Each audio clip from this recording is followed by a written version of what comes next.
பேசுவது பெரிய விஷயம் இல்லை, பேசாமல் இருப்பதுதான் பெரிய விஷயம். ஆசா நிகழம் துகளாயினபின் பேசா அனுபூதி பிறந்ததுவே என்கின்றார் அருணகிரிநாதர். விளையாட்டாக இதை நான் சொல்லவில்லை. உண்மையிலேயே பேசாமல் இருப்பது என்பது ஞானத்தை தொடுகிற தகுதி. மௌனம் என்பது ஞான வரம்பு என்று நம் பெரியவர்கள் விளையாட்டாக சொல்லவில்லை. நான் எப்பொழுதும் நினைப்பேன், பேச்சு என்பது எங்களுக்கு தரப்பட்ட ஒரு வித்தை, அவ்வளவுதான். கடவுள் ஒவ்வொருவருக்கும் ஒரு வித்தையை கொடுத்துத்தான் இந்த பூமிக்கு அனுப்புகிறார். வித்தையை கொடுக்காமல் கடவுள் ஒருவரையும் இந்த பூமிக்கு அனுப்புவதில்லை. நான் பல இடங்களிலே சொல்லி இருக்கிறேன், ஆண்டவன் ஒரு உயிரை இந்த உலகத்திற்கு அனுப்புகிறான் என்றால், எப்படி ஒரு தாயும் தந்தையும் தங்களுடைய பெண்ணை திருமணம் செய்து ஒரு மறுவீட்டுக்கு அனுப்புகிற பொழுது அதற்கு அந்த பிள்ளைக்கு தேவையான எல்லாவற்றையும் கொடுத்து அனுப்பி வைப்பார்களோ, அதுபோலத்தான் தாயாகிய ஆண்டவனும் நம்மை இந்த பூமிக்கு அனுப்புகிற பொழுது வெறுங்கையோடு அனுப்புவதில்லை. நமக்கான பொக்கிஷத்தை இங்கே முதலிலே கொண்டு வந்து வைத்துவிட்டு அந்த பொக்கிஷ பெட்டியினுடைய சாவியை நம்முடைய கையிலே கொடுத்து அனுப்பி வைக்கிறான். நாங்கள் எங்களில் பலருக்கு அந்த சாவியை கொண்டு எந்த பெட்டியை திறக்க வேண்டும் என்பது தெரிவதில்லை. இதுதான் பெரிய கொடுமை. ஒவ்வொருவரிடமும் ஒரு சாவி இருக்கிறது. அந்த சாவியை கொண்டு எனக்குரிய பெட்டியை நான் திறக்க முயற்சிக்க வேண்டும். அதுதான் பெரிய விஷயம். பல பேர் என்ன செய்கிறார்கள், தங்களுடைய சாவி எந்த பெட்டிக்குரியது என்று தெரியாமல் மற்றவர்களுடைய பெட்டியிலே போட்டு சாவியை திருகிக் கொண்டு இருக்கிறார். அதனாலே இவர்களுடைய சாவியும் பழுதாகி அந்த பெட்டியும் பழுதாகி,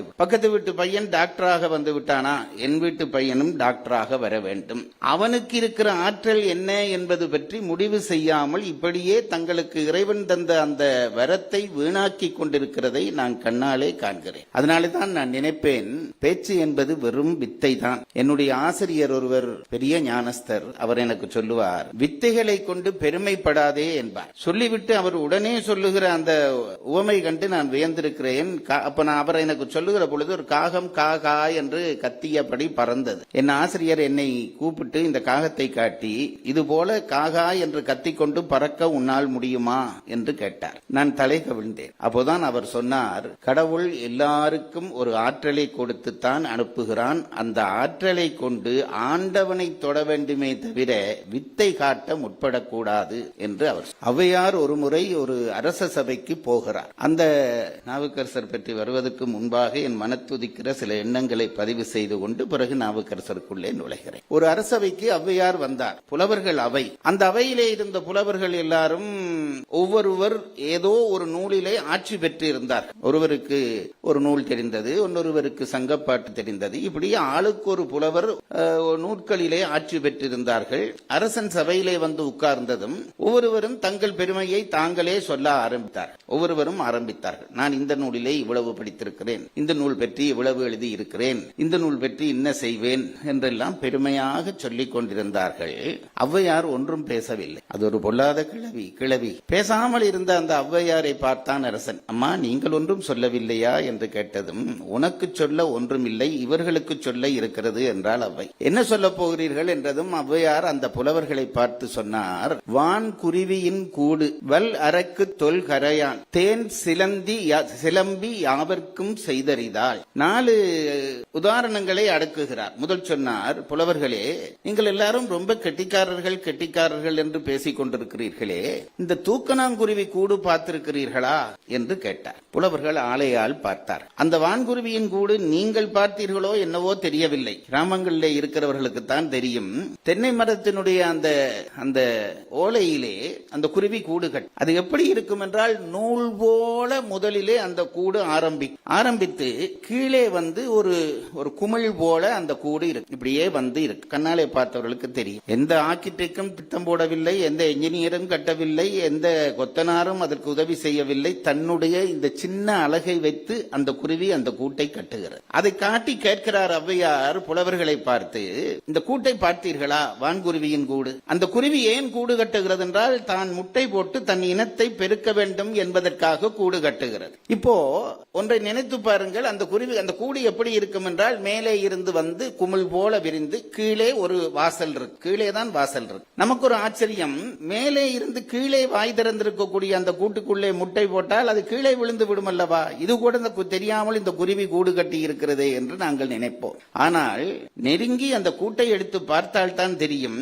கீழே திறந்திருக்கிற கூட்டுக்குள்ளே நடுவிலே ஒரு கிண்ணத்தை அமைத்திருக்கும் இந்த குருவி. சின்ன குருவி தானே, நடுவிலே ஒரு கிண்ணம், அதற்குள்ளே இருந்து முட்டை போடும். ஏனென்றால் பாம்பு முதலிய வந்து அதை அந்த கூட்டுக்குள்ளே வரக்கூடாது என்பதற்காக மெல்லிய ஒரு தொடக்கத்தை வைத்து ஒரு கூடு அமைத்து அதற்குள்ளே ஒரு கிண்ணம் வைத்து கீழே போய் வருவதற்கு வாசல். இதை பார்த்துவிட்டு ஔவையார் கேட்கிறார், வான்குருவியின் கூடு என்று தொடங்கினார். அடுத்து சொன்னார், வல்லரக் தொல்கரையான். கரையான் புத்து பார்த்திருப்பீர்கள், கரையான் புத்து பார்த்திருப்பீர்கள். அடுக்கடுக்கடுக்காக கூடு கட்டி அதுக்குள்ளே கரையான்கள் அப்படி மொத்தமாக வாழும். குருவிக்காவது வலிய ஒரு அழகு இருக்கிறது, அதனாலே கூடு அமைக்க முடியும். இந்த கரையான் சின்ன பூச்சி, இப்படி நசித்தால் செத்து போய்விடும். அந்த கரையான்கள் எல்லாம் ஒன்று சேர்ந்து படிப்படியாக கூடமைத்து அதற்குள்ளே எல்லாரும் தங்குகிற வகையிலே தங்களுக்கு ஒரு முதல் நான் சொல்வது முதல் இந்த தொடர்மாடி கட்டிடத்தை கட்டியது கரையான் தான். இப்பதான் மனுஷன் கட்ட பழகியிருக்கான். அதை பார்த்து அப்படி கட்டிய அந்த கூட்டை சொன்னார். அடுத்ததாக வெள்ளருக்கு தொல்கரையான். அதுக்கடுத்து சொன்னார் தேன். தேன் என்றால் தேனி. இந்த தேனி என்ன செய்யும், தான் உண்ட தேன் போக மிச்ச தேனை மழை காலத்திலே தான் பயன்படுத்த வேண்டும் என்பதற்காக மேலே ஒரு கூடு கட்டி அதிலே தொங்கவிடும். அதற்குள்ளே அடுக்குகள் வைத்து தேனை பொதிந்து தொங்கவிடும். உணவு பாதுகாப்பு என்கின்ற முறையை மனிதருக்கு சொல்லி தந்தது இந்த தேனி தான். தேவையான அளவு சாப்பிட்டு விட்டு மிச்சத்தை பிறகு வைத்து சாப்பிடு என்று உணவு பாதுகாப்பை சொல்லிக் கொடுத்தது தேனி தான். அது மட்டுமல்ல, கீழே வழிந்து விடக்கூடிய திரவமாகிய தேனை மேலே நிறுத்தி வைக்கிற ஆற்றலையும் காட்டி தந்தது தேனி தான். இந்த தேனியை காட்டிவிட்டு அடுத்ததாக ஔவையார் சொன்னார் தேன். அடுத்ததுதான் பெரிய விஷயம் சொன்னார், சிலம்பி. சிலந்தி என்றதுக்கு அதுக்கு அர்த்தம். சிலந்தி பூச்சியை பார்த்திருப்பீர்கள், எச்சிலாலே கூடு கட்டி அந்த கூடுகட்டுக்குள்ளே இருக்கு, அங்கிங்கு அசையாது, பேசாம அந்த கூடுதான் அதனுடைய இடம். அப்ப உணவு என்ன வகை என்றால், அது கூடு கட்டின முறையிலே உணவு தானாக வந்து அதற்குள்ளே அகப்பட்டு போய் அந்த தேனீக்கு உணவாகும். தேடி போகாமல் மற்றவர்களை தேடி தன்னை நோக்கி வரப்பண்ணி தனக்கு பயன்படுத்திக் கொள்கிற அந்த நுட்பத்தை சொல்லி தந்தது தேனி. அதை பார்த்துத்தான் இன்றைக்கு பல அரசியலாளர்கள் இயங்கிக் கொண்டிருக்கிறார். இந்த தேனி இந்த நாளையும் சொல்லிவிட்டு ஔவையார் சொன்னார் புலவர்களை பார்த்து, வான்குருவியின் கூடு வல்லரக்கு தொல்கரையான் தேன் சிலம்பி யாவர்க்கும் செய்தறிதாள் யாம் பெரிதும் வல்லோமே என்று வலிமை சொல்ல வேண்டாங்கான். சொல்லிவிட்டு புலவர்களை பார்த்து சொல்கிறாள், நாங்கள் பெரிய கெட்டிக்காரர்கள் என்று தயவு செய்து ஒருவரும் சொல்லாதீர்கள். புலவர்களுக்கு எப்பொழுதுமே அப்படி ஒரு திமிர் இருக்கும், நான் பெரியவன், என்னைத்தான் இத்தனை பேர் இருந்து கேட்கிறார்கள், அப்படி ஒரு திமிர் இருக்கும். அந்த திமிரை அடக்குவதற்காக சொல்கிறார், யாம் பெரிதும் வல்லோமே என்று வலிமை சொல்ல வேண்டாங்கால். ஒரு பெரும் புலவர், எல்லாம் படித்தவர், ஒரு நாள் ஆற்றை கடக்க வேண்டி இருக்கிறது. அதிலே இருந்து ஒரு படகுக்காரனை கேட்டார், என்னை கொண்டு போய் மறுபக்கம் விடுகிறாயா, ஆட்கள் சேர வேண்டும் என்றான் அவன். மற்றவர்களோடெல்லாம் நான் சேர்ந்து வரமாட்டேன், என்னை தனியே கொண்டு போக வேண்டும், பணம் நான் கொடுக்கிறேன். அவருக்கு அவ்வளவு திமிர். சரி என்று படகிலே ஏற்றிக்கொண்டான். படகு போகிறது. இவர் இந்த படிச்சவனுக்கே சும்மா இருக்க முடியாது பாருங்க. அவன் என்ன செய்தார், இந்த படித்தவர் இந்த படகுக்காரனை பார்த்து கேட்டார், தம்பி நீ ராமாயணம் படித்திருக்கிறாயா என்று கேட்டார். படகுக்காரன் ஏன் ராமாயணம் படிக்க போகிறான்? இவருக்கு அவன் படித்திருக்கிறானா என்று அறிவதல்ல நோக்கம், தான் படித்ததை சொல்ல வேண்டும், அதுதான் நோக்கம். அப்போ ராமாயணம் படித்திருக்கிறாயா என்று கேட்ட உடனே அவன் சொன்னா, இல்ல சாமி நான் அதை ஒன்னும் படிச்சதில்லை என்றான். படகு இன்னும் கொஞ்சம் தூரம் போய் அப்ப இது சொன்னோன்னே இவர் சொன்னார், அட பாவி, ராமாயணம் படிக்கவில்லையா, வாழ்க்கையினுடைய காவாசியை நீ இழந்து விட்டாய். படகு இன்னும் கொஞ்சம் தூரம் போயிட்டு இவர் திருப்பி கேட்டார், நீ சிலப்பதிகாரம் படிச்சிருக்கிறாயா? ராமாயணமே படிக்கவில்லை, சிலப்பதிகாரம் எங்கே படிக்க போகிறேன்? சிலப்பதிகாரமும் படிக்கவில்லையா, வாழ்க்கையினுடைய அரைவாசி உனக்கு போயிட்டு. மூன்றாவதாக இன்னும் கொஞ்சம் தூரம் போயிட்டு அதுக்கு பிறகு கேட்டார், மகாபாரதம் படித்திருக்கிறாயா? சாமி என்னை விட்டுரு சாமி, நான் ஒன்னும் படிக்கவில்லை. அட பாவி, மகாபாரதமும் படிக்கவில்லையா? அப்போ உனக்கு வாழ்க்கையினுடைய முக்காவாசி போயிட்டு என்றார். இப்ப நடு ஆற்றுக்குள்ளே படகு வந்து விட்டது. படகிலே திடீரென்று ஒரு ஓட்டை, தண்ணீர் குபு குபு குபு என்று உள்ளே போகிறது. படகு நிரம்பி தாழ போகிற நிலையிலே படகுக்காரன் கேட்டான், சாமி நீ நீந்த படிச்சிருக்கிறாயா என்று கேட்டோனே, அடப்பாவி நான் அதை மட்டும் படிக்கல என்றோனே இவன் சொன்னானாம், நீ வாழ்க்கை முழுசா இழந்துட்ட சாமின்னுட்டு அவன் குதிச்சு போய்விட்டான். இதைத்தான் ஔவையார் சொன்னார், யாம் பெரிதும் வல்லோமி என்று வலிமை சொல்ல வேண்டாங்கான், எல்லோர்க்கும் ஒவ்வொன்று எளிது. இறைவன் ஒரு ஆற்றலை கொடுக்காமல் உலகத்திலே ஒருவரையும் அனுப்பவில்லை. எங்களுக்கு தரப்பட்ட ஆற்றல் பேச்சாற்றல், அவ்வளவுதான். இதுல ஒன்றும் பெருசா இல்லை. நல்ல ஒரு பேச்சாளனுடைய வேலை எதுவாக இருக்க வேண்டும் என்றால் பேச்சை கடக்க வேண்டும். அவன்தான் பேச்சு. நல்ல ஒரு பேச்சாளன் பேச்சை கடந்து விட வேண்டும். பேச்சை கடப்பது என்றால் என்ன? பேச்சை கடப்பது என்பது மௌனத்தை தொடுவது. மௌனத்தை தொடுவதென்றால் என்ன? இறை சன்னதியிலே போய் கலந்து விடுவது. இந்த நிலை எவனுக்கு வருகிறதோ அவன்தான் உலகத்திலே சிறந்த பேச்சாளன் என்று உணர்ந்தபடியால் அத்தகைய ஒரு நிலை வர வேண்டும் என்று ஆண்டவனை நோக்கி அன்றாடம் பிரார்த்தித்தபடி நம்முடைய சைவ சமயம் மிகப்பெரிய ஒரு சமயம். எனக்கு பெரிய கவலையாக இருக்கிறது, உண்மையிலேயே சொல்லுகிறேன். இங்கே வந்தால் திருக்குறள் வகுப்பிலே படிக்கிற பல மாணவர்கள், இளைஞர்கள் எனக்கு என் மேலே அன்பு காட்டுவார். எல்லாரும் நிறைய படித்திருக்கிறார்கள், டிகிரி முடித்திருக்கிறார். அவர்களை கேட்டால் நம்முடைய தமிழ் பற்றியோ சைவம் பற்றியோ அவர்களுக்கு கொஞ்சம் கூட தெரியவில்லை. மனம் வருந்தி சொல்லுகிறேன். இந்த விஷயத்திலே எங்கள் யாழ்ப்பாணம் உங்கள் தமிழ்நாட்டை விட எங்கேயோ உயர்ந்து நிற்கிறது என்பதை சொல்ல விரும்புகிறேன். உங்களை தாழ்த்தி என் நாட்டை உயர்த்துவதல்ல நோக்கம். ஏன் அப்படி ஆயிற்று என்று எனக்கு புரியவில்லை. தமிழர்களை பொறுத்தளவிலே தமிழும் சைவமும் அவர்களுக்கு இரண்டு கண்களாக இருக்க வேண்டும். இது வேண்டுகோள் இல்லை, கட்டளை. அப்படிதான் நான் நினைக்கிறேன். தமிழை பற்றி தெரியவில்லை என்றால் நீ தமிழ் பற்றி பேசுவதற்கு உனக்கு என்ன அதிகாரம் இருக்கிறது? தமிழ் என்று வெறும் வார்த்தையிலே கோஷமிடுவதுதானா தமிழ்? திருக்குறளிலே திருவள்ளுவர் தமிழ் என்ற சொல்லை பாவிக்கவே இல்லை, ஒரு இடத்திலும் பாவிக்கவில்லை. ஆனால் தமிழ் என்றால் திருக்குறள் தான் தமிழ். திருக்குறளிலே தமிழ் என்று சொல்லை பாவிக்கவில்லை, ஆனால் தமிழ் என்றால் திருக்குறள் தான் தமிழ். தமிழையும் சைவத்தையும் தெரியாமல் இருந்தோம் என்றால் நாங்கள் வெட்கப்பட வேண்டும். என் தாய் தந்தையை பற்றி தெரியாமல் இருக்கிற ஒரு பிள்ளைக்கு நிகரானவர்களாக நாங்கள் மாறிவிடும். மறந்து போகாதீர். நம்முடைய சைவ சமயம் மிகப்பெரிய ஒரு சமயம். நான் முன்பும் சொல்லி இருக்கிறேன், பல இடத்திலே சொல்லி இருக்கிறேன், இப்பொழுதும் திரும்ப சொல்ல ஆசைப்படுகிறேன். இறைவனிடம் நான் காலையிலே வழிபாடு செய்து பிரார்த்திக்கிற பொழுது நான் கேட்கிற முதல் பிரார்த்தனை, இறைவா எனக்கு அடுத்த பிறவி என்று ஒன்று இருந்தால் என்ன? செய்த பாவத்துக்கு இருக்கத்தான் போகிறது. அப்படி அடுத்த பிறவி என்றிருந்தால் என்னை ஒரு தமிழனாக படைத்து விடு.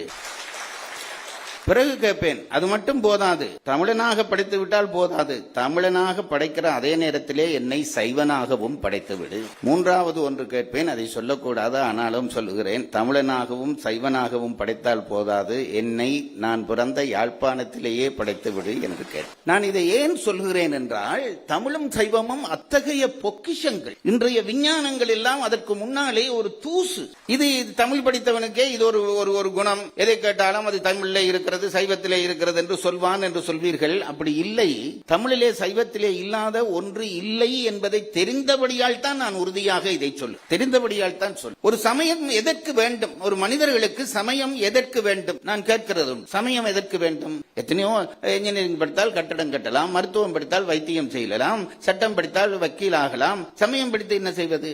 சமயம் எதற்கு தேவை என்று கேள்வி எழுமானால் அதற்கு பதில் என்னவென்று கேட்டால், ஆன்ம சுதந்திரம் வர வேண்டுமானால் சமயம் வேண்டும். ஆன்மா சுதந்திரம் அடைய வேண்டுமானால் சமயம். அது என்ன ஆன்ம சுதந்திரம் என்று கேட்டால், எங்களுடைய ஆன்மா இந்த உடம்பாகிய ஒரு சிறைக்குள்ளே அகப்பட்டு போய் நிற்கிறது. நம்மில் பலர் நீ யார் என்று கேட்டால் உடம்பை வைத்து தம்மை அடையாளப்படுத்துகிறார். நீ யார் என்று கேட்டால் நான் ஜெயராஜ். ஜெயராஜ் எப்படி இருப்பார்? உடம்பு பருத்திருப்பார், குடுமி கட்டி இருப்பார். இது உடம்பு, நீ அல்ல.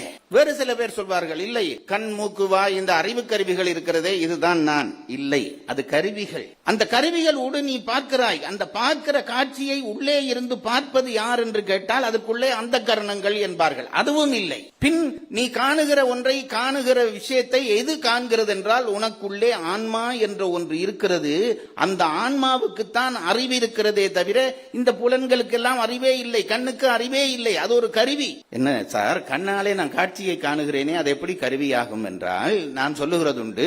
கண் பார்வை மங்கி போய்விட்டது, டாக்டரிடம் போய் காட்டுகிறோம், ஆபரேஷன் ஆபரேஷன் பண்ணுகிறார். பண்ணிய பிறகு ஒரு கண்ணாடி தருகிறார். அந்த கண்ணாடியை போட்ட உடனே கண் பளிச்சென்று தெரிகிறது. இப்ப நான் கேட்கிறேன், இந்த காட்சியை கண்டது எது, கண்ணாடியா கண்ணா? நான் கேட்கிறேன், கண்ணாடி போடுவதற்கு முதல் கண்ணுக்கு ஒன்றும் தெரியவில்லை, கண்ணாடி போட்ட உடனே கண்ணுக்கு காட்சி தெரிகிறது. இப்ப நான் கேட்கிறேன், கண்ணாடியினுடைய வேலை என்ன? காட்சியை தெளிவுபடுத்தி உள்ளே அனுப்பியது கண்ணாடியை தவிர கண்ணாடி பார்க்கவில்லை, அது வெறும் கருவி. அதே போலத்தான் கண்ணும் பார்ப்பதில்லை. கண் ஆன்மா பார்ப்பதற்கு ஒரு கருவி, அது புரிந்து கொள்ளும். காது ஆன்மா கேட்பதற்கு ஒரு கருவி, வாய் ஆன்மா சுவைப்பதற்கு ஒரு கருவி. இந்த கருவிகளோடு உள்ளே இருந்து காண்பது ஆன்மா. இந்த ஆன்மா சிறைப்பட்டு கிடக்கிறது இந்த உடம்புக்குள்ளே, மறந்து போகாது. இந்த ஆன்மா உடம்புக்குள்ளே சிறைப்பட்டு கிடக்கிறது. இது என்றைக்கு இந்த சிறையிலே இருந்து விடுபடுகிறதோ அதுதான் ஆன்மாவுக்கு கிடைக்கிற சுதந்திரம். என்னது? உடம்பிலே இருந்து ஆன்மா விடுபட வேண்டுமா? அப்படியானா செத்து போறதை சொல்லுகிறீர்களா என்று சில பேர் கேட்பார். நம்மிலே பல பேருக்கு அப்படித்தான் நினைப்பு. கடவுளிடம் போய் நாங்கள் எல்லா வரங்களையும் கேட்கிறோம். யாராவது எனக்கு முத்தி கொடு என்று கேட்கிறது உண்டா? யாராவது கடவுளிடம் போய் முத்தி கொடு என்று கேட்கிறோமா? கேட்கிறது இல்லை. பயம். ஏனென்றால் முத்தி கொடு என்று நாங்கள் கேட்க போக கடவுள் அந்த ஃபைலை பாஸ் பண்ணி விட்டார் என்றால் செத்து போவோம் என்று நினைக்கிறோம். முத்தி என்பது செத்து போவது அல்ல, சாகாமல் இருப்பதுதான் முத்தி. அதை புரிந்து கொள்ள வேண்டும். சாகாமல் இருப்பதுதான் முத்தி. அந்த ஆன்ம விடுதலைக்கு எந்த சமயம் உதவுகிறதோ அதுதான் மெய்ச்சமயம். இன்றைக்கு இருக்கக்கூடிய சமயங்கள் கட்டுப்பாடு விதிப்பதையே பெரிய பெருமையாக சொல்லிக் கொண்டிருக்கிறார்கள். கட்டுப்பாடு விதிப்பதையே பெருமையாக சொல்லிக் கொண்டிருக்கிறார்கள். எனக்கு சில பேர் சொல்வார்கள், நான் எந்த சமயத்துக்கும் எதிரி அல்ல, திரும்ப வலியுறுத்தி விட்டு சொல்லுகிறேன். எனக்கு சில பேர் எங்கள் சமயத்தவர்களே சொல்வார்கள், எங்க கோயிலுக்கு போனா சார் ஒரு அமைதி இல்லை. ஒருத்தன் வருகிறான், ஒருத்தன் போகிறான். கோயில்ல ஐயர் அப்பதான் பஞ்சாலத்தி காட்டுகிறார், கோயில்ல ஒருத்தன் மணி அடிக்கிறான், ஒரு மூலையில இருந்து ஒருத்தன் தேவாரம் பாடுகிறான், ஒரு அமைதியும் இல்லை. சேர்ச்சில போய் பாருங்க சார், 9 மணிக்கு பிரார்த்தனை என்றால் 8:45 வரையும் சேர்ச் அப்படியே சும்மா இருக்கு. 9 மணிக்கு எல்லாரும் கூடி விடுவார். 9:15 அந்த பிரார்த்தனை முடிகிறது என்றால் எல்லாரும் அந்த பிரார்த்தனை முடித்து விடுவார்கள். வந்து முழங்காலில் இருக்க வேண்டும் என்றால் எல்லாரும் முழங்காலில் இருப்பார்கள். துணி போட வேணுமா போட்டுக் கொள்வார்கள். எல்லோரும் வணங்கி நிற்க வேணுமா வணங்கி நிற்பார்கள். பாதிரியார் பிரசங்கம் பண்ணின உடனே முடிந்த உடனே எழும்ப வேணுமா எல்லாரும் எழும்புவார்கள். போக வேணுமா எல்லாரும் போய் விடுவார். அது வல்லவா ஆலயம். இப்படி சொல்லுகிறார்கள் சில பேர். நான் சொல்லுகிறதுண்டு, அவர்களுக்கு விளக்கம் பண்ணுவதற்காக நான் ஒன்றை சொல்லுவேன். ஒன்று விளங்கிக்கொள், எல்லாரும் ஒரே நிலையிலே நின்று வழிபடுவது என்பது எப்படி சாத்தியம்? நான் ஒன்றை உங்களுக்கு அழுத்தி சொல்லுகிறேன். ஒருவர் போல இன்னொருவர் இந்த உலகத்திலே இல்லை. வடிவத்தால் மட்டும் சொல்லவில்லை, குணத்தாலும் சொல்லு. உங்க வீட்டையே எடுத்துக்கொள்ளுங்கள். 4 பிள்ளை 5 பிள்ளைகள் இருக்கின்ற 5 விதம், ஒன்றும் ஒரே மாதிரி இருக்காது. வித்தியாசப்பட்டு இந்த உலகத்திலே இருக்கிற அத்தனை பேரும் ஏன் உடம்பு மாறுகிறது என்றால் உள்ளே குணம் மாறுகிறபடியால் தான் உடம்பு மாறுகிறது. குணம் ஒன்றாக இருந்தால் உடம்பு ஒன்றாக வந்துவிடும். உள்ளே இருக்கிற குணத்துக்கு குணிதான் இந்த உடம்பு. உடம்புகள் மாறி மாறி கிடக்கின்றன என்றால் மனிதர்கள் மாறி மாறி இருக்கிறார்கள். ஒவ்வொருவருடைய ஆன்ம பக்குவமும் வேறு வேறு நிலையிலே இருக்கிறது. எல்லாரும் ஒரு நிலையிலே இல்லை. அப்போ வேறு வேறு பக்குவப்பட்டிருக்கிற ஆன்மாக்களை ஒன்றாக கூப்பிட்டு வைத்து ஒரே மாதிரி பல்வேறு செய்வது எப்படி? நான் அவர்களுக்கு விளையாட்டாக ஒரு உதாரணம் சொல்வேன். ஒரு பள்ளிக்கூடம், அந்த பள்ளிக்கூடத்திலே 1ஆம் வகுப்பிலே இருந்து 10ஆம் வகுப்பு வரையும் வகுப்பு இருக்கிறது. இப்ப நான் கேட்கிறேன், 1ஆம் வகுப்பு 2ஆம் வகுப்பு 3ஆம் வகுப்பு என்று வகுப்பாக பிரித்து 1ஆம் வகுப்பிலே இன்ன பாடம் படிப்பது, 2ஆம் வகுப்பிலே இன்ன பாடம் படிப்பது என்று பிரித்து 10ஆம் வகுப்பு வரையும் பிரித்து அந்த வகுப்பு மாணவர்களுக்கு தனித்தனி ஆசிரியர்கள் அமைத்து நடந்தால் ஒரு பள்ளிக்கூடத்திலே நடக்கிறது. இது நீங்க வைத்துக் கொள்ளுங்க. இன்னொரு பள்ளிக்கூடத்திலே ஒரு பெரிய ஹால் இப்படி கட்டி வைத்திருக்கிறார். எல்லா 1ஆம் வகுப்பிலே இருந்து 10ஆம் வகுப்பு வரை மாணவர்களை எல்லாம் ஒன்றா உட்கார வைத்தாய். எல்லாரும் ஒன்றா உட்கார்த்தி வைத்து விட்டு ஒரே ஆசிரியர் வந்து ஒரே பாடத்தை படிப்பித்தால் அந்த பாடசாலை உருப்படுமா?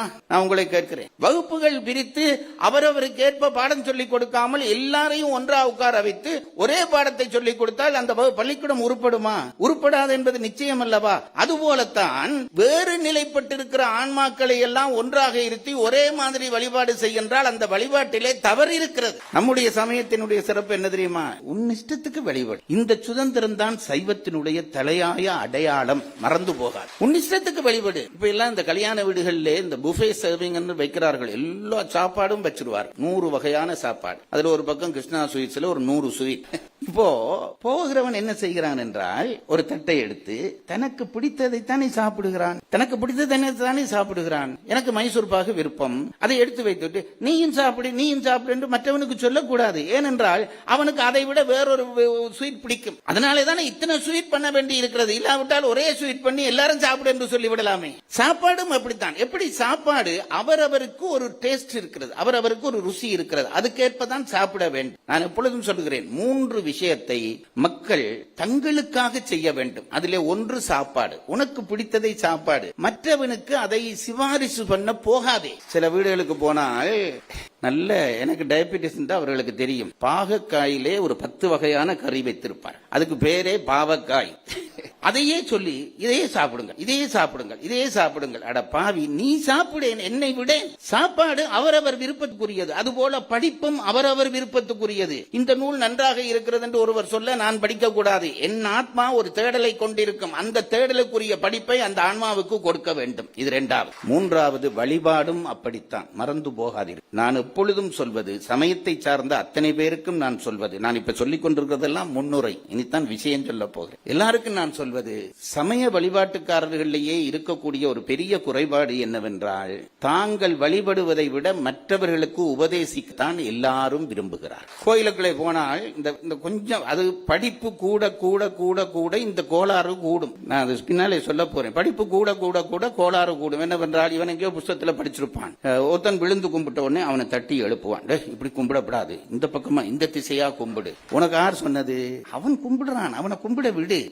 நீ படித்திருக்கிறாயா, இந்த திசையில தான் கும்பிட வேண்டும் என்று படித்திருக்காயா, நல்லது, நீ கும்பிடு, அதுக்கு மறுப்பில்லை. தீர்த்தத்தை இப்படித்தான் வாங்கி சாப்பிட வேண்டும். அவனை குடிக்க விட மாட்டோம், கையில பிடிச்சு நிப்பாட்டிடுவான். எங்க ஊர்ல ஒரு பெரியவர் இருந்தார். அவருக்கு பயந்தே நாங்கள் இளமை காலத்திலே கோயிலுக்கே போறதில்லை. கோயிலுக்குள்ளே போனால் அந்த மனுஷன் என்ன பண்ணுவார் என்றால், போன உடனே, அது நாங்க அப்ப சின்ன பையன்களா இருப்போம், எங்களை பிடிச்சிருவார். அந்த பிடியே இறக்கமா இருக்கும். பிடிச்சிட்டு, இங்க பா, முதல் கேள்வி, குளிச்சியா? நான் குளிச்சா உனக்கு என்ன? குளிக்கிறதாலதான் புண்ணியம் வரும் என்றால் மீனுக்கும் தவளைக்கும் நேரா முத்தி அதில் குளிச்சு கொண்டே இருக்கிறது. இப்ப நான் இதை சொல்றதுக்காக ஐயா சொன்னார் குளிக்க தேவையில்லை என்று சொன்னார் யாராவது எடுத்துடப்படாது. பிடிச்சு வச்சு கேட்பார், குளிச்சியா என்று கேட்பார். நாம குளிச்சுட்டு போயிருவோம். குளிச்சுட்டேன் சொல்லிட்டா தப்பிடலாம் நினைச்சு குளிச்சுட்டேன் என்று சொன்னா, அடுத்ததாக கேட்பார், வேட்டி தோச்சியா? தோச்சுட்டேன் என்று சொல்வோம். அடுத்தது கேட்பார், உனக்கு தேவாரம் தெரியுமா என்பார். தெரியும் என்பேன். தோடுடைய செவியன் சொல்லு பார்க்கலாம். அவருக்கு அந்த ஒரு தேவாரம் தான் தெரியும். அதை சொல்லி தோடுடைய செவியன் அது சொல்லாட்டி நம்ம விட மாட்டார். போ போ போ தேவாரம் படிச்சுட்டு வா. நான் சொல்வது, கோயிலுக்குள்ள போனா நீ கும்பிடு, உன் இஷ்டப்படி கும்பிடு, மற்றவனை கஷ்டப்படுத்தாது. அவனுடைய ஆத்மாவுக்கு என்று ஒரு வழிபாட்டை ஆண்டவன் வகுத்திருப்பான். அந்த பசிக்கேற்ப அவன் வழிபட. கல்வி கூடிவிட்டால் இதுதான் கோளாறு. நன்றாக புரிந்து கொள். கல்வி கூடிவிட்டால் நமக்கு ஏற்படுகிற கோளாறு இதுதான். அந்த கோளாறிலே அகப்பட்டு ஆரம்பத்திலே சிதைந்தவர் தான் திருநாவுக்கரசு நாயனார். திருநாவுக்கரசு நாயனார், நான் அந்த கதையை எப்படி பார்த்தேன் என்பதைத்தான் உங்களுக்கு சொல்ல விரும்புவேன். அதான் என்னுடைய பாணி. திருநாவுக்கரசர், அவருடைய தந்தையார் பெயர் புகழனார். இது இன்றைக்கு முழுக்க இருந்து பாடமாக்கிட்டு வந்து சொல்றேன். அவருடைய தாயார் பெயர் மாதினியார், மாது இனியார். 2 பிள்ளைகள் பிறந்தார்கள். முதலிலே பிறந்த பிள்ளைக்கு திலகவதியார் என்று பெயர், 2வதாக பிறந்த பிள்ளைக்கு மருள்நீக்கியார் என்று பெயர். இன்னும் கொஞ்ச நேரத்தில் இந்த பெயரை நானே மாறி சொன்னாலும் சொல்வேன், நீங்களே நினைப்பூட்டுங்க. இந்த 2 பிள்ளைகள் பிறந்தார்கள். சைவ பரம்பரையிலே வந்தவர்கள். நம் பாரம்பரியங்களை வர வர இழந்து கொண்டே இருக்கிறோம். அது எனக்கு அடுத்த கவலை. வெள்ளைக்காரரிடமிருந்து சுதந்திரம் பெற்றுவிட்டோம் என்று சொல்வதெல்லாம் பச்சை பொய். நாங்கள் இன்னும் சுதந்திரம் பெறவே இல்லை. புறத்திலே சுதந்திரம் தந்து விட்டு போய் நம்மை அகத்திலே இன்றைக்கும் அடிமைப்படுத்தி வைத்திருக்கிறார்கள் மேற்கு நாட்டவர்கள். நம் பிள்ளைகள் எல்லாம் அந்த பாதையிலே தான் போகிறார்கள். நம் வீட்டு சாப்பாடு நம் பிள்ளைகளுக்கு பிடிப்பதில்லை. இட்லியா தோசையா வேண்டாம், பீட்சா கொண்டு வா. அவன் என்ன பண்ணுகிறான் என்றால், உடம்பை கெடுக்கக்கூடிய, வாய்க்கு ருசியா இருக்கக்கூடிய அத்தனையும் அள்ளி கொட்டி சீசா போட்டு ஒரு சாப்பாடு பச்சோன்னு நம் பிள்ளைகள் அதை நோக்கி போகிறார்கள். நம் சாப்பாடு பிடிக்கவில்லை, நம் உடுப்பு பிடிக்கவில்லை. பிளேட்ல நான் வர்ற பொழுது பார்த்தேன் பாருங்க, அது என்ன சொல்றது, ஒரு பெண் பிள்ளை ஒரு ஜீன்ஸ் போட்டிருக்கிறாங்க உடுப்பு. அதிலே ஒவ்வொரு சான் அளவிலே ஒரு 10 இடத்திலே கிழிக்கப்பட்டிருக்கு. முன்பு எங்கள் காலத்திலே கிழித்த உடைப்பை தைத்து போடுவார். இப்ப என்ன செய்கிறார்கள், தைத்த உடுப்பை கிழித்து போடுகிறார். வெள்ளக்காரன் சொல்லிக் கொடுத்த நாகரிகம் இது. நம்முடைய பலையினங்களிலே நாங்கள் இப்படித்தான் இருந்து கொண்டிருக்கிறோம். ஒவ்வொன்றாக நம் பெருமையை இழந்து கொண்டிருக்கிறோம். ஒரு பாரம்பரியம் இருக்க வேண்டும். அந்த காலத்திலே பாரம்பரியத்துக்காக நம்முடைய தமிழ் மக்கள் எவ்வளவு பாடுபட்டார்கள் தெரியுமா? அப்பாவுக்கு பிறகு அப்பாவினுடைய அப்பா அவர்கள் என்னென்ன பண்புகளை வைத்தார்களோ அந்த நல்லதெல்லாம் வாங்கி கொண்டுதான் பேரன் பிறப்பான். அப்படித்தான் பிறக்க வேண்டும். அப்படி பிறந்தால்தான் அந்த சமுதாயம் உருப்படும். இன்றைக்கு அப்படி ஒன்றும் இல்லை. அப்பாவின் பெயர் கேட்டாலே பல பிள்ளைகளுக்கு தெரியவில்லை. அதுல அவன் லாஜிக் வேற பேசுவான். ஏன் தெரிய வேண்டும்? பைத்தியக்காரா, உன்னுடைய வேர் தெரியாமல் விருட்சம் வளர்ந்து விடுமா? நான் கேட்கிறேன். நல்ல பரம்பரையிலே பிறந்தார் நாவுக்கரசர். அவருக்கு அப்ப நாவுக்கரசர் என்று பெயர் இல்லை, மருணிக்கியார் பெயர். புகழனார் மாதினியார் 2 பேரும் 2 பிள்ளைகளை பெற்றெடுத்தார்கள், வளர்ந்தார்கள், சைவ முறைப்படி வளர்த்தார். நான் சொல்றேன் பாருங்க. இப்ப நான் சொன்னேனே பிள்ளைகளுக்கு தமிழ் தெரியவில்லை, சைவம் தெரியவில்லை என்று. இன்றைக்கு எனக்கு என்னவோ தெரியவில்லை, எல்லாம் உபதேச நோக்கமாகவே மனம் செயல்படுகிறது. தப்பாக இருந்தால் மன்னித்துக் கொள்ளு. இந்த அந்த பழைய காலத்திலே இதெல்லாம் சொல்லிக் கொடுப்பதில்லை. ஒரு குடும்ப பாரம்பரியத்திலே தானாக பிள்ளைக்கு வரும். அதுதான் நம்முடைய பாரம்பரியம். அப்பா காலையில எழுந்தவுடனே முகம் கழுவி குளித்து கால் கழுவி பூ படித்து சாமிக்கு வைத்து விளக்கேற்றுவார். இதை பிள்ளை பார்த்து கொண்டே இருப்பான். பிள்ளையை செய்யென்று அப்பா சொல்வதில்லை. அப்பா செய்ததை பார்த்து பார்த்து பிள்ளையும் செய்ய தொடங்குவான். அம்மா அடுக்கலைக்கு போவாள், குளித்து தலைமுடித்து பூ வைத்து அடுக்கலைக்கு போவாள், விறகு வைப்பாள். விறகு வைத்து அந்த விறகுல தீப்பூட்டுவதற்கு முதல் கும்பிடுவாள். எங்கள் தாய்மார் எல்லாம் கும்பிட்டதை நான் பார்த்திருக்கிறேன். பானையிலே தண்ணீர் வைத்து விட்டு கும்பிடுவார்கள். ஏன் கும்பிடுகிறீர்கள் என்று நான் ஒரு முறை என் பாட்டியை கேட்டேன். அவர் சொன்னார், நான் சமைக்கிற உணவு என் பிள்ளைகளுக்கு அமிர்தமாக வேண்டும் என்று கடவுளை பிரார்த்திக்கிறேன். இதெல்லாம் பண்பாட்டு முறையிலே வருகிற பாரம்பரியம். இதெல்லாம் அப்படி வர வேண்டும். குடும்பத்திலே தாய் செய்தால் பிள்ளை செய்வாள். நாம் என்னத்தை சொல்ல, யாரை திட்ட? அந்த பாவிகள் நமக்கு தீமையை விதைத்து விட்டு போய்விட்டார். தீமையை விதைத்து விட்டு அதை ஒரு பெருமையாக நினைத்து நாம் பேண நினைக்கிறோம். நல்ல பாரம்பரியத்திலே பிறந்தார் நாவுக்கரசர். பிறந்தவர் வளர்கிறார்கள். 12 வயதாகிறது அந்த பெண்ணுக்கு, திலகவதியாருக்கு. திருமணம் பேசுகிறார்கள். கலிப்பகையார் என்கின்ற ஒரு படைத்தளபதி திருமணம் நிச்சயிக்கிறார். இது உங்களுக்கு தெரிந்த கதை தான். 12 வயசுல திருமணமா? இது சிறாரை தண்டிக்கிற சட்டம். இப்ப என்னமோ எல்லாம் சட்டங்கள் பெயர்கள் சொல்லுகிறார்கள். குழந்தை திருமணம், உடனே அவரை தூக்கி ஜெயில போடு. யார? புகழனாரையும் மாதினியாரும் இன்றைக்கு இருந்தா ஜெயில இருப்பார். 12 வயதிலே திருமணமா என்பது நமக்கே கொஞ்சம் கஷ்டமாகத்தான் இருக்கிறது. நான் ஒன்றை மட்டும் சொல்லுகிறேன் பாருங்கள். இயற்கை ஒன்றை அறிவிக்கிறது என்றால் அந்த இயற்கை சரியாகத்தான் அறிவிக்கும். இப்ப பாருங்க, வயிற்றிலே பசி வருகிறது, நல்ல பசி, அது வயிறு பசிச்சு காட்டும். பசிக்கிறதுனா என்ன? உனக்கு சாப்பாடு வேணும் என்று அர்த்தம். பசிச்சு காட்டும். அப்போ நீ சாப்பிட வேணும். வயிறு பசித்தால் சாப்பிடுகிறது என்று, சாப்பிட சொல்லுகிறது என்று. கையிலே ஒரு முள்ளு ஏறி குத்தி விட்டது.